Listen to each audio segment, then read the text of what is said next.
السلام علیکم ناظرین، آپ دیکھتے ہیں ہم ہمیشہ سوشل ایشوز کے حوالے سے بات کرتے ہیں. ہمارے جو معاشرے میں ہو رہا ہے ہم اس کی عکاسی کرتے ہیں. بہت سے ایسے لوگ آتے ہیں جو اپنی زندگی کی مشکلات سے دوچار ہوتے ہیں. تو آئیے آج ایک معاشرے کی ایسی بیٹی میرے ساتھ موجود ہے جو اپنے مسائل سے پریشان ہے. تو آئیے ان سے جانتے ہیں. السلام علیکم. وعلیکم السلام.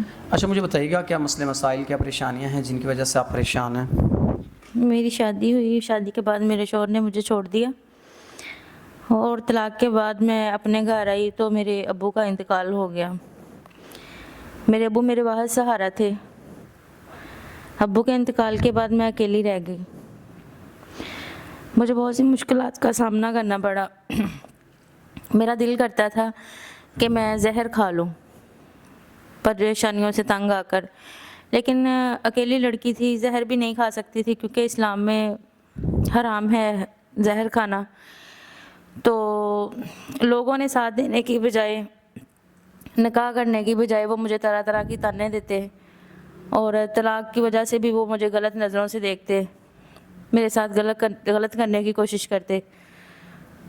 تو لوگوں کی باتوں سے تنگ آ کر میں نے سوچا کہ میں شادی کر لوں. لوگ سہارا دینے کی بجائے مجھے غلط نظروں سے دیکھتے ہیں، وہ میرے بارے میں غلط سوچتے ہیں.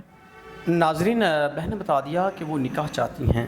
وہ چاہتی ہیں کوئی ایسا انسان جو ان کے معاملات زندگی کو سمجھتے ہوئے ان سے نکاح کرے اور ان کو ایک عزت، تحفظ اور تمام تر جو ان کے معاملات ہیں زندگی کے ان کو اچھے طریقے سے سمجھتے ہوئے ان کے ساتھ نکاح کرے تاکہ ان کی پریشانیاں کم ہو سکیں. تو امید کرتے ہیں اس پردے دار بہن سے کوئی نیک انسان ہی نمازی جو ان سے نکاح کرے گا اور ان کی عزت کو سمجھے گا اور ان کا محافظ بنے گا. تو اسی کے ساتھ اپنے میزبان نواب احمد کو دیں اجازت. خدا حافظ.